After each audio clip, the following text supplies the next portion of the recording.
माँ देखो ना, कितनी सुंदर आंखें हैं मेरे छोटे भाई की, बिल्कुल मुझ पर गई है। हाँ बेटा, अब सो जाओ, रात बहुत हो गई है, कल तुम्हें स्कूल भी तो जाना है। नहीं माँ, मुझे अपने छोटे भाई के साथ थोड़ी देर और खेलना है। अरे माँ, निखिल रोने लगा। लगता है मुन्ना को भूख लगी है, लाओ मुझे दो, मैं इसे दूध पिला देती हूँ। सुरभि बहुत खुश थी। वो हर समय अपने छोटे भाई को गोद में लिए घूमती रहती। परिवार में सभी लोग बहुत खुश थे, लेकिन अचानक उनकी खुशियों को किसी की नजर लग गई और सरिता के एक गंभीर बीमारी की चपेट में आने से अचानक मौत हो गई। वो अपने पीछे 10 साल की बेटी सुरभि और 5 महीने के बेटे निखिल को छोड़ गई। पिताजी, माँ हमें छोड़कर चली गई। अब हम माँ के बिना कैसे रहेंगे? मेरा छोटा भाई अभी कितना छोटा है, उसे माँ की जरूरत है। माँ लौट आओ ना। खुशी का माहौल मातम से भर गया। सुरभि का रो रो कर बुरा हाल हो रहा था। मनोहर ने अपनी बेटी सुरभि को संभाला और अपनी पत्नी का दाह संस्कार किया। फिर कुछ दिन बीत जाने के बाद मनोहर की बहन मालती उनसे मिलने आई। भैया, निखिल अभी 5 महीने का है, सुरभि निखिल को नहीं संभाल सकती, उसे खुद अभी माँ की जरूरत है। आप दोनों बच्चों को अकेले कैसे संभाल पाएंगे? मैं तो कहती हूँ आप दूसरी शादी कर लो, दोनों बच्चों को माँ मिल जाएगी और आप बेफिक्र होकर बाहर काम पर जा सकेंगे। मनोहर अपनी बहन मालती की बात मानकर दूसरी शादी करने के लिए तैयार हो गया और फिर कुछ दिनों बाद कामिनी नाम की औरत से मनोहर ने दूसरी शादी कर ली। सुरभि सौतेली माँ कामिनी को देख बोली, पिताजी ये हमारी नई माँ है, ये हमें माँ की तरह प्यार करेंगी ना? मैंने सुना है सौतेली माँ बहुत बुरी होती है, वो अपने सौतेले बच्चों को मारती है, पीटती है, उनसे घर का काम करवाती है। आप तो हमारे साथ ऐसा कुछ नहीं करेंगी ना? मेरी प्यारी बच्ची, भले ही मैंने तुम्हें जन्म नहीं दिया, लेकिन मैं तुम दोनों को सगे बच्चों की तरह प्यार दूंगी। तुम्हारी सगी माँ से भी ज्यादा तुम्हें प्यार देने की कोशिश करूंगी। अगर मुझसे कोई भूल चूक हो जाए तो अपनी सौतेली माँ को माफ कर देना। देखो तो कितनी कमजोर हो गई हो। मैं तुम्हारे लिए फ्रेश जूस बना कर लाती हूँ और मुन्ना के लिए दूध गर्म करके लाती हूँ। कामिनी दोनों बच्चों का बहुत ही अच्छे से ख्याल रखने लगी। उन्हें समय पर खाना देना, उनकी छोटी छोटी जरूरतों का ख्याल रखना, जैसा कि सगी माँ अपने बच्चों से करती है।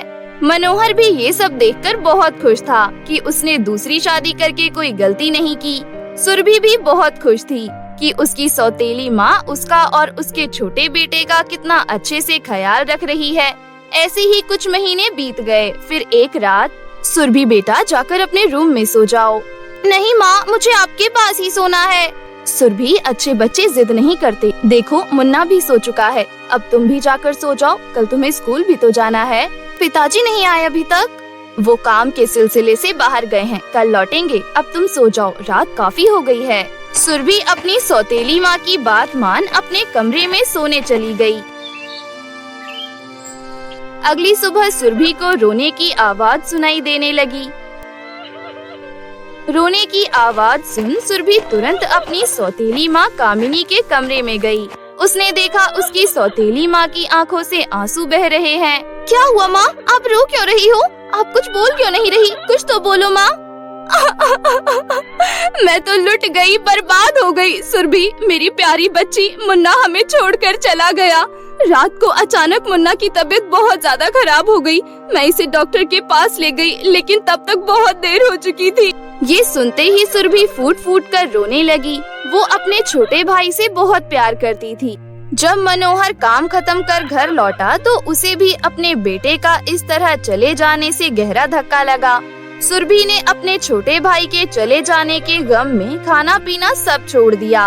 वो अपने छोटे भाई को याद कर दिन रात बस रोती रहती। ऐसे ही एक रात सुरभि अपने रूम में सो रही थी कि तभी उसे रोने की आवाज सुनाई दी। रोने की आवाज सुन सुरभि नींद से जाग गई। वो बड़ी हैरान थी क्योंकि रोने की आवाज किसी और की नहीं बल्कि उसके छोटे भाई निखिल की थी। सुरभि अपने छोटे भाई की आवाज बड़ी अच्छी तरह पहचानती थी। अरे ये रोने की आवाज, ये तो मेरा छोटा भाई रो रहा है। लगता है उसे भूख लगी है, मैं अभी तुम्हारे लिए दूध लेकर आती हूँ, रोना मत। ऐसा कहकर सुरभि बोतल में दूध लिए दौड़ी दौड़ी जहाँ से रोने की आवाज आ रही थी वो उस जगह पहुँची जहाँ निखिल को दफनाया गया था। रोने की आवाज वहीं से आ रही थी, लेकिन सुरभि के आते ही आवाज आनी बंद हो गई। सुरभि पूरी रात वहीं रुकी। अब ये सिलसिला हर रात चलने लगा। ऐसे ही समय बीत रहा था। सुरभि अब 18 साल की हो चुकी थी। उसी गांव से कुछ सालों में 12 बच्चे मर चुके थे और उनके साथ भी कुछ ऐसा ही हुआ था जैसा कि निखिल के साथ हुआ था। रात को सही सलामत सोए हुए बच्चे सुबह की किरण नहीं देख पाए। गांव में चारों तरफ चिंता की लहर दौड़ पड़ी। सुरभि के पड़ोस में रहने वाली विमला काकी का भी बच्चा अभी 4 महीने का ही हुआ था। वो भी अचानक चल बसा। जब ये बात सुरभि को पता चली, वो तुरंत विमला काकी के पास गई और बोली, विमला काकी, आपका बेटा भी आपको छोड़कर चला गया। आखिर हमारे गांव में ये सब हो क्या रहा है? जितने भी बच्चे गांव में पैदा हुए हैं, उन सभी की कुछ ही महीनों बाद मौत हो रही है। इतने सालों बाद तो ऊपर वाले ने मुझे बच्चा दिया और वो भी मुझसे छीन लिया। सुरभि, ये सिर्फ नवजात लड़कों के साथ हो रहा है, लड़कियों के साथ नहीं। तुमने देखा नहीं, जिन औरतों के घर लड़की पैदा हुई है वो अभी तक जिंदा है और सही सलामत भी। मुझे तो कुछ समझ ही नहीं आ रहा। ना जाने हमारे गांव को किसकी नजर लग गई है। गांव में किसी को भी कुछ समझ नहीं आ रहा था कि आखिर इन सब के पीछे क्या वजह है। सुरभि रोजाना की तरह रात को जब सो रही थी, दोबारा से उसे अपने छोटे भाई की रोने की आवाज सुनाई दी। वो तुरंत उठकर बैठ गई। तभी अचानक उसे पायल बजने की भी आवाज सुनाई देने लगी। अरे, इतनी रात को घर में पायल की आवाज आखिर किसकी हो सकती है? ये कहते हुए सुरभि डरते डरते पायल की आवाज की दिशा की ओर चलने लगी और अचानक अपनी सौतेली माँ कामिनी के कमरे के बाहर जाकर रुक गई। और जब उसने खिड़की से अंदर झांक कर देखा तो उसके पैरों तले जमीन खिसक गई। उसकी सौतेली माँ एक चुड़ैल के रूप में खड़ी थी। बहुत दिन हो गए किसी बच्चे का दिल खाए हुए। इस गांव में तो लगता है लड़के पैदा होने बंद हो गए हैं। लगता है दूसरे गांव में जाकर मुझे शिकार करना पड़ेगा। ये सुन सुरभि बुरी तरह कांपने लगी। ना, नहीं नहीं, ऐसा नहीं हो सकता। मेरी सौतेली माँ चुड़ैल, इसका मतलब गांव में हो रहे बच्चों की मौत का कारण यही है। इसने ही मेरे छोटे भाई को भी मारा है। यही बच्चों का दिल निकाल कर खाती है। मैं सपने में भी नहीं सोच सकती थी कि मेरी सौतेली माँ एक चुड़ैल निकलेगी। अब चलो जल्दी से इंसानी रूप में आ जाती हूँ। कल अमावस है, कल रात को पड़ोस के गांव में शिकार करने जाऊंगी। ऐसा कहकर कामिनी इंसानी रूप में वापस आ गई। वहीं सुरभि अपनी सौतेली माँ कामिनी की सारी सच्चाई जान चुकी थी। वो चुपचाप जाकर अपने कमरे में सो गई। फिर अगले दिन कामिनी सुरभि से बोली, सुरभि बेटा, मुझे किसी काम से आज पड़ोस के गांव में जाना है। मुझे आने में देर हो जाएगी। तुम खाना खाकर सो जाना। माँ, मैं भी चलती हूँ आपके साथ। मैं अकेले बोर हो जाऊंगी। नहीं नहीं, तुम क्या करोगी मेरे साथ जाकर? घर पर रहकर आराम करना। पता नहीं मुझे कितना समय लगे। ठीक है, तुम अपना ख्याल रखना। सौतेली माँ की बात सुन सुरभि मन ही मन बोली, चुड़ैल सौतेली माँ, तुमने मेरे मासूम भाई की जान ली और पड़ोस के नवजात बच्चों की भी जान ली और अब मेरे सामने अच्छी माँ बनने का ढोंग कर रही है। मैं तेरा असली चेहरा सबके सामने लाकर रहूंगी। तुझे छोड़ूंगी नहीं।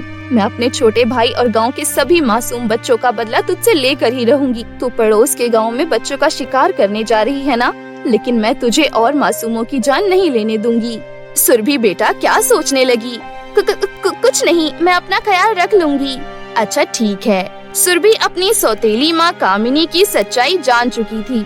उसके बाद सुरभि अपने पिता मनोहर, अपनी बुआ मालती और सभी गांव वालों को कामिनी की सच्चाई बताती है। भैया, आपको वो चुड़ैल कहाँ मिली थी जिसने हमारे मासूम निखिल को हमसे छीन लिया? बुआ, अभी ये सब बातें करने का कोई फायदा नहीं। मेरा भाई तो मुझे छोड़कर जा चुका है। वो मुझे रात को रोज अपने पास बुलाता है। मुझे हर रोज उसके रोने की आवाज सुनाई देती है। वो चुड़ैल सभी बच्चों का दिल निकाल कर खाती है।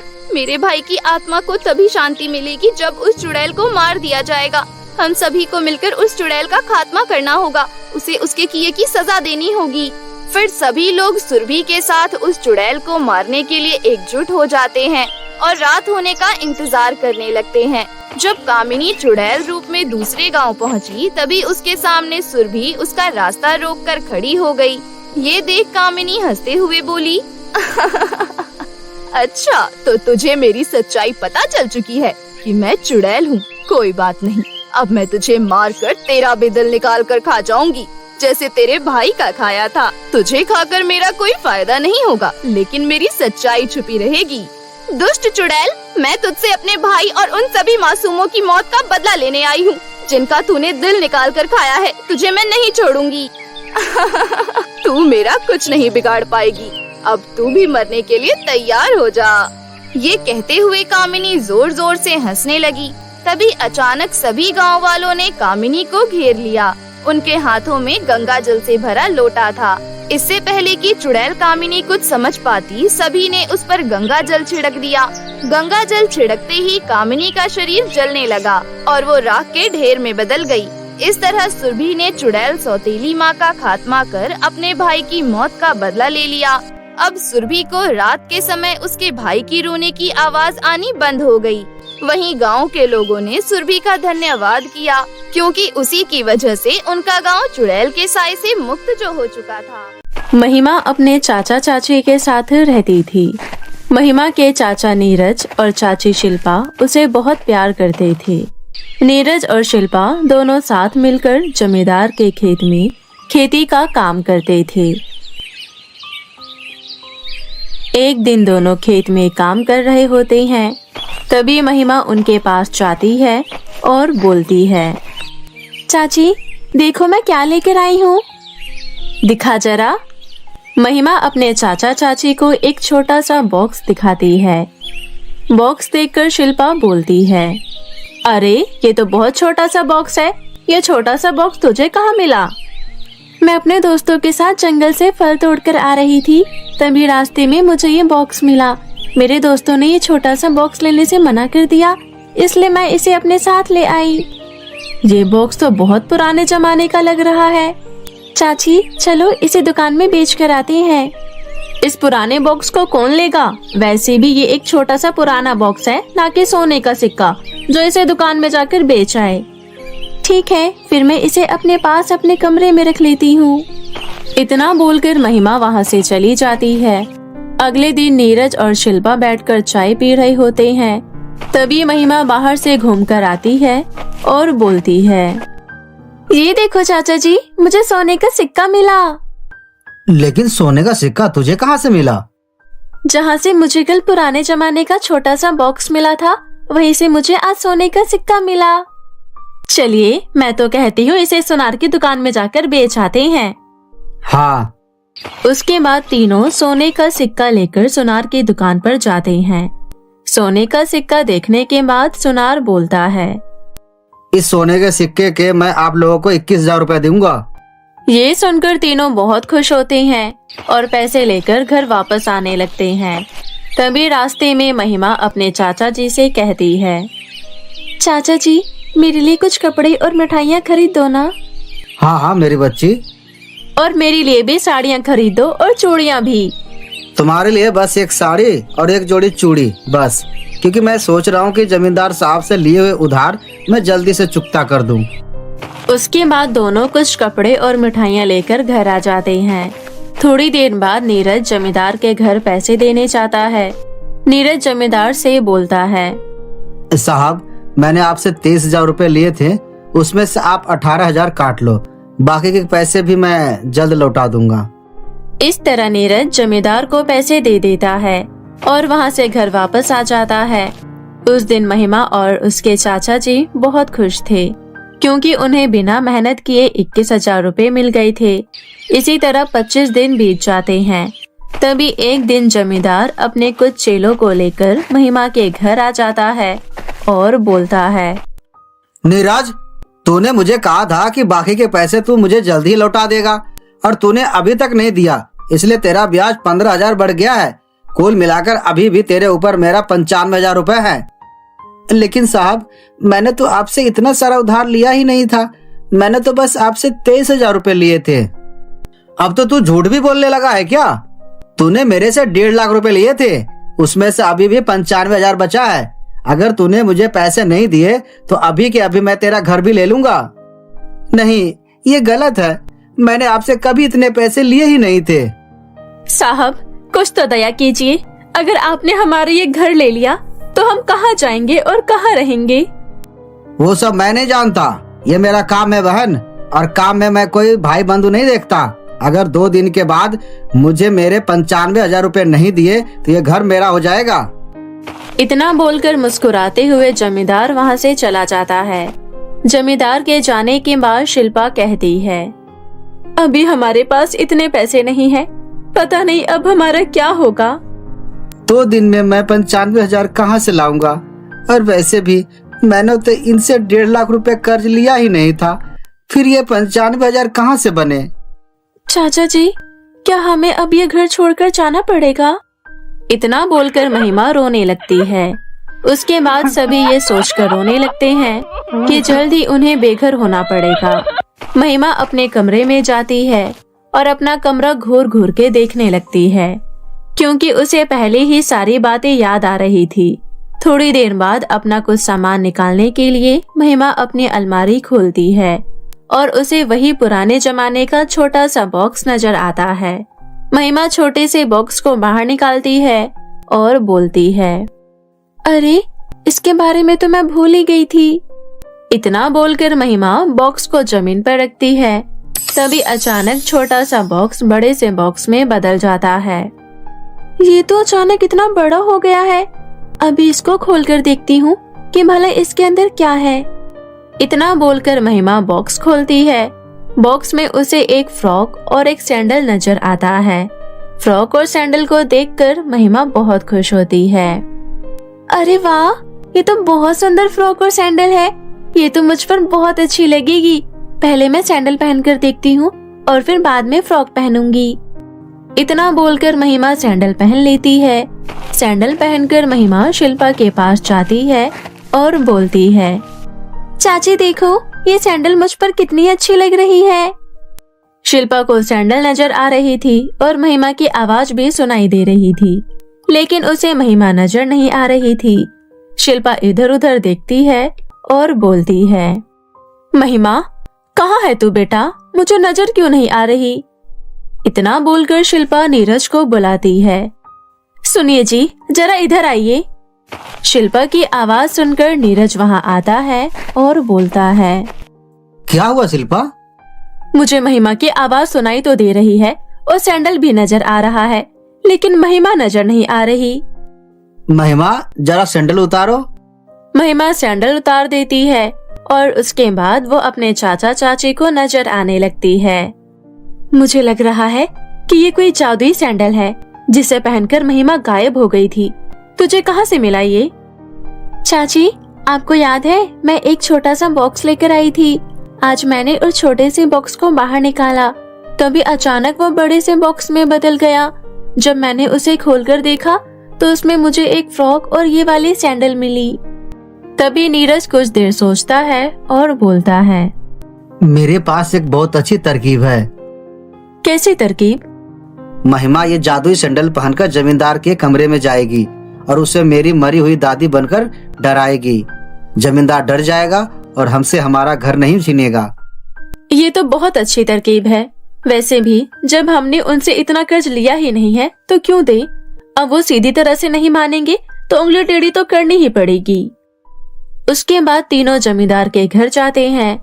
शिल्पा और नीरज जमींदार के घर के बाहर ही खड़े रहते हैं और महिमा सैंडल पहनकर जमींदार के कमरे में जाती है। महिमा बहुत जोर जोर से चल रही होती है और सैंडल का शोर सुनकर जमींदार उठ जाता है। जमींदार अपने कमरे के चारों तरफ देखने लगता है। तभी उसे सैंडल नजर आ जाती है। अरे ये सैंडल कहाँ से आई? और अभी मुझे चलने की भी आवाज आ रही थी। कहीं भूत तो नहीं आ गया? कोई मुझे बचाओ। लालची जमींदार, मैं नीरज की दादी हूँ। तेरी इतनी हिम्मत जो तो नीरज का घर छीनेगा। जमींदार को बस आवाज सुनाई दे रही थी, जिसकी वजह से वो और ज्यादा डर जाता है। अम्मा मुझे माफ कर दो और मुझे कुछ मत करना। अब मैं नीरज से कोई पैसे नहीं लूंगा। अभी तो मैं यहाँ से जा रही हूँ।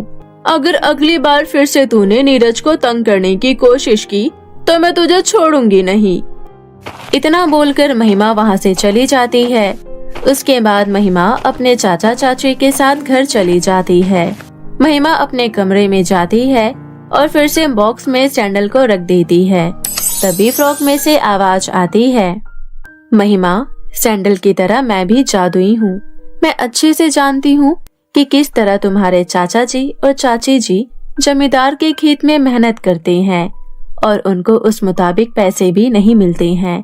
लेकिन अब चिंता करने की कोई बात नहीं है। कल से हर रोज मैं तुम्हें 2 सोने के सिक्के दूंगी, जिसे बेचकर तुम लोग जो चाहे खरीद सकते हो। जादुई फ्रॉक की ये बात सुनकर महिमा बहुत खुश होती है और अपने चाचा चाची को जाकर बताती है।